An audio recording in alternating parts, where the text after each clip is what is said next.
Assalamualaikum warahmatullahi wabarakatuh. Saya Wahyuni Arsy dengan NIM 201041055.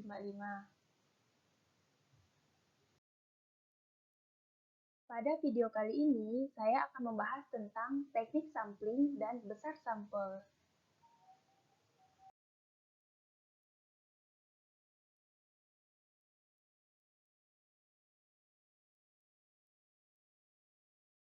Yang pertama, mengenai teknik sampling. Jadi, teknik sampling merupakan teknik untuk melakukan pengambilan sampel. Nah, syarat sampel yang baik itu ialah yang pertama ada presisi dan yang kedua akurasi. Presisi dari sampel adalah pertimbangan mengenai estimasi yang mungkin muncul dalam pengambilan data yang diakibatkan oleh sampel.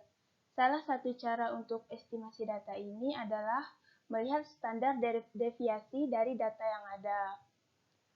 Sampel yang digunakan harus baik dari segi kualitas maupun kuantitas.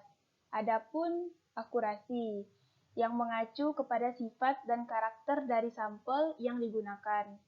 Sebuah populasi yang homogen hanya terdapat pada kasus yang bersifat teoritik. Sifat dan karakter dari sampel yang diambil terkadang tidak sesuai dengan keadaan populasi karena pengaruh banyak hal. Peneliti harus memiliki kemampuan untuk mengetahui secara detail karakter sampel yang digunakan dan disesuaikan dengan karakter dari populasi.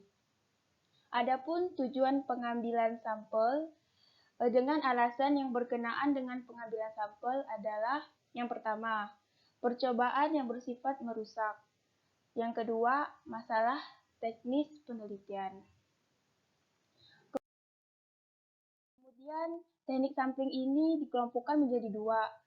Yang pertama ada probability sampling, yang artinya teknik pengambilan sampel yang memberikan peluang yang sama bagi setiap unsur atau bagi setiap anggota populasi yang dipilih untuk menjadi anggota sampelnya nanti. Nah, yang kedua itu ada non-probability sampling. Non-probability sampling ini merupakan teknik pengambilan sampel yang tidak memberikan peluang atau kesempatan sama bagi setiap unsur atau anggota populasi untuk dipilih menjadi anggota sampel.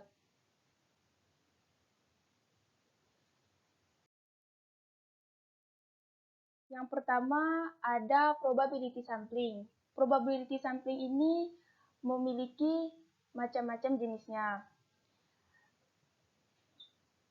Jenis probability sampling yang pertama ialah simple random sampling.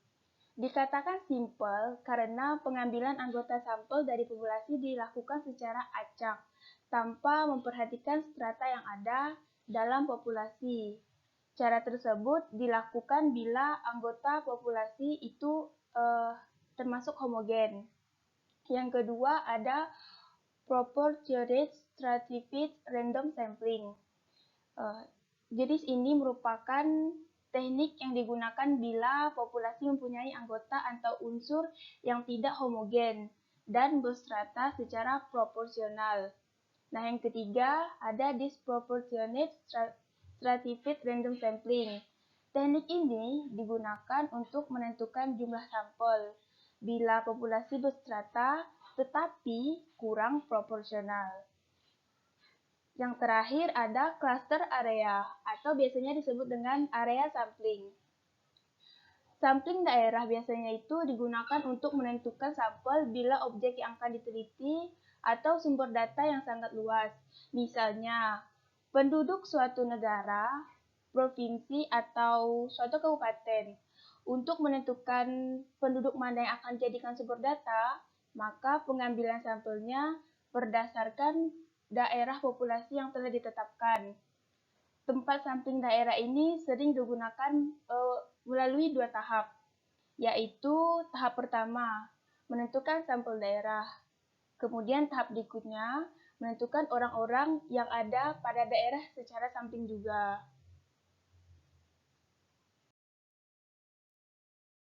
Kemudian ada non-probability sampling. Ini juga berbagai macam jenisnya. Nah, yang pertama itu ada sampling sistematis. Sampling sistematis ini merupakan teknik pengambilan sampel berdasarkan urutan dari anggota populasi yang telah diberi nomor urut. Nah, misalnya, anggota populasi yang terdiri dari 100 orang. Kemudian, semua anggota itu diberi nomor urut dari 1 sampai 100. Pengambilan sampel dapat dilakukan dengan nomor ganjil saja, atau bisa genap saja, atau bahkan bisa dengan kelipatan. Kemudian ada sampling insidental. Sampling insidental ini merupakan teknik penentuan sampel berdasarkan kebetulan, yaitu siapa saja yang secara kebetulan atau insidental bertemu dengan peneliti yang dapat digunakan sebagai sampel bila dipandang orang yang kebetulan tersebut ditemui cocok sebagai sumber datanya. Kemudian ada sampel kuota. Teknik untuk menentukan sampel dari populasi memiliki ciri-ciri tertentu sampai jumlah atau kuota yang diinginkan. Nah, contohnya ini, seorang peneliti akan melakukan penelitian tentang pendapat masyarakat terhadap pelayanan masyarakat dalam urusan izin mendirikan bangunan. Jumlah sampel yang ditentukan 500 orang, lalu pengumpulan data belum didasarkan pada 500 orang tersebut, maka penelitian dipandang belum selesai karena belum memenuhi kuota yang ditentukan. Kemudian ada sampling purposive. Nah, sampling purposive ini merupakan teknik penentuan sampel dengan pertimbangan tertentu. Misalnya, akan melakukan penelitian tentang kualitas makanan, maka sumber datanya adalah seorang ahli makanan. Nah, sampel ini cocok digunakan pada penelitian kualitatif.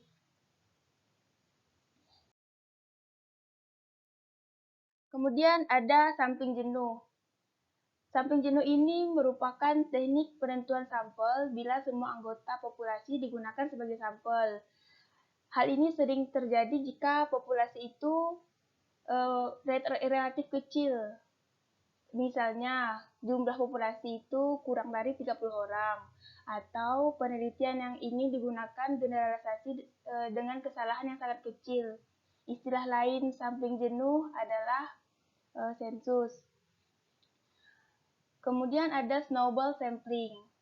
Snowball sampling merupakan teknik penentuan sampel yang mula-mula jumlahnya kecil, kemudian dia membesar, ibarat bola salju yang lama-lama menggelinding menjadi besar.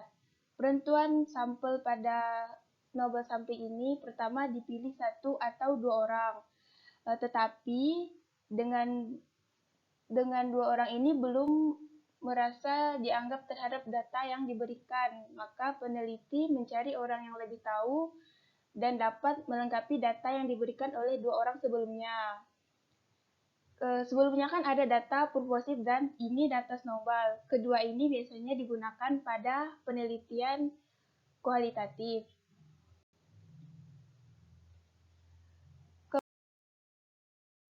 Kemudian ada besar sampel. Nah, dalam penelitian itu setelah menentukan populasi, kemudian menentukan berapa jumlah sampel yang dibutuhkan. Untuk menentukan jumlah sampel yang dibutuhkan ini, dalam penelitian kuantitatif atau penelitian yang menggunakan angka, maka dibutuhkan rumus besar sampel untuk menghitungnya. Rumus besar sampel ini ada banyak. Kemudian dibutuhkan hipotesis dan desain penelitian yang dapat memberikan arah untuk menentukan perhitungan besar sampel yang tepat. Hipotesis dalam penelitian besar sampel ini ada 1 sampel atau 2 sampel. Kemudian desain yang biasanya digunakan adalah cross-sectional, case control, cohort, dan eksperimen.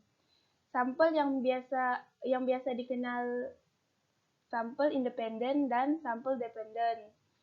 Nah, sampel independen ialah tidak ada kaitannya antara pengamatan pada satu variabel dengan pengamatan pada variabel lainnya. Kemudian, sampel dependen. ada kaitan antara pengamatan pada satu variabel dengan pengamatan pada variabel lainnya. Uji statistik yang tepat yaitu yang sesuai dengan data. Kemudian ada syarat sampel. Syarat sampel itu apabila sampel yang baik itu mampu mewakili populasi atau bisa disebut representatif. Nah, maksudnya mewakili ini ialah karena apa yang ada di dalam sampel, maksudnya apa yang ada di sampel itulah yang ada di populasi. Makanya dia disebut representatif. Representatif ini dibutuhkan dengan adanya besar sampel atau sampel size yang dipilih secara tepat. Kemudian sampel size ini dihitung menggunakan rumus besar sampel yang tepat.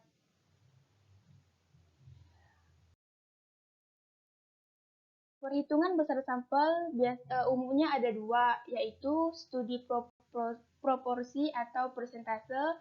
Yang kedua ada studi mean. Umumnya yang digunakan ini adalah dua yang ini. Untuk studi proporsi ini, apakah penelitian mencari proporsi atau persentase. Sedangkan untuk studi mean ini, yang mana penelitian itu akan meneliti tentang rata-rata setelahnya. Penelitian proporsi satu kelompok. Untuk penelitian proporsi satu kelompok, terdapat rumus yaitu N sama dengan Z alfa kuadrat dikali Pi dalam kurung 1 dikurang Pi, kemudian dibagi dengan I kuadrat. Dengan keterangan Z alfa kuadrat memiliki ketetapan 1,96. P merupakan proporsi dan I merupakan presisi. Kemudian terdapat kasus dengan jumlah populasi 2.000 ibu hamil. Tingkat kepercayaan 95%, presisi 5%, P sebelumnya tidak diketahui maka digunakan 0,5 atau 50%. Kemudian kasus ini bisa dimasukkan ke rumus untuk mencari besar sampel pada proporsi satu kelompok, yang mana Z alfa kuadrat memiliki ketetapan 1,96 dikali dengan Pi, yaitu kita masukkan angkanya 0,5 dalam kurung 1 dikurang 0,5, kemudian dibagi dengan I yaitu presisi. Presisinya kan 5%, yang artinya 0,05. Kemudian dikuadratkan. Nah, jika besar suatu sampel ini didapatkan hasil sampelnya terlalu besar, bisa dilakukan koreksi terhadap N. Yang mana rumus yang bisa digunakan yaitu N sama dengan N dikali N dibagi N ditambah dalam kurung N dikurang 1. Di sini kan kita lihat terdapat N kecil dan N besar. N kecil ini artinya jumlah atau hasil dari rumus yang dihitung ini.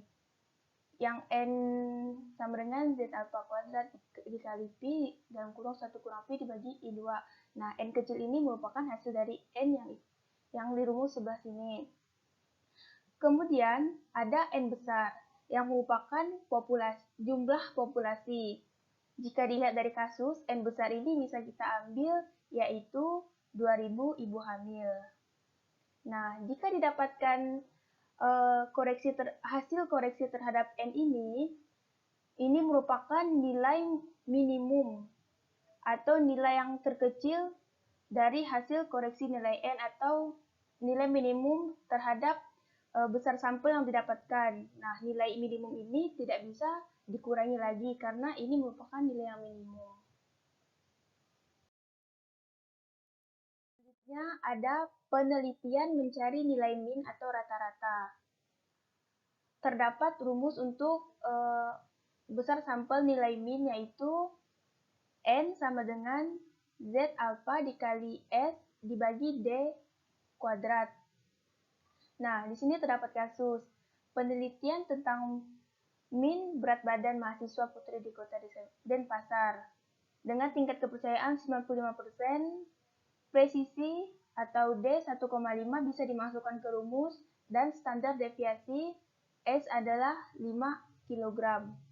Kemudian didapatnya 1,96 ini merupakan ketetapan dari Z alpha seperti rumus sebelumnya. Nah, setelah dimasukkan nilai dari kasus ini kepada rumus, didapatkan hasil 42,68. Kemudian dibulatkan menjadi 43. Itulah cara mencari besar sampel dengan menggunakan studi min.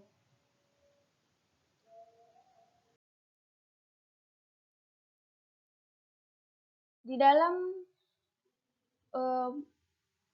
besar sampel ini terdapat kriteria inklusi dan eksklusi.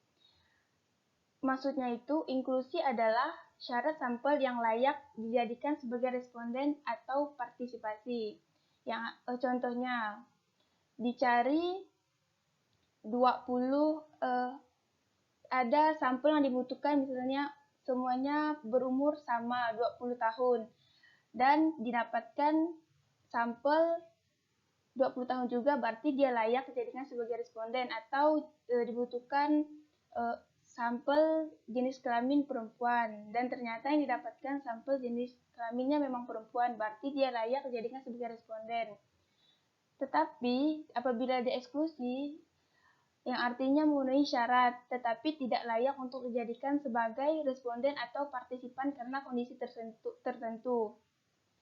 Contoh sebelumnya kan ada dibutuhkan sampel dengan jenis kelamin perempuan.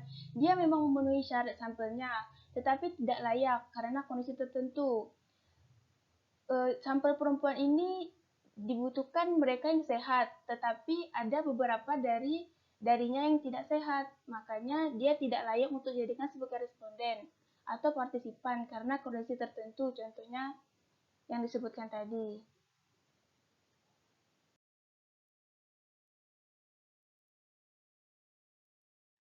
Baiklah, hanya itu yang bisa saya sampaikan pada video kali ini. Semoga video ini bermanfaat. Terima kasih.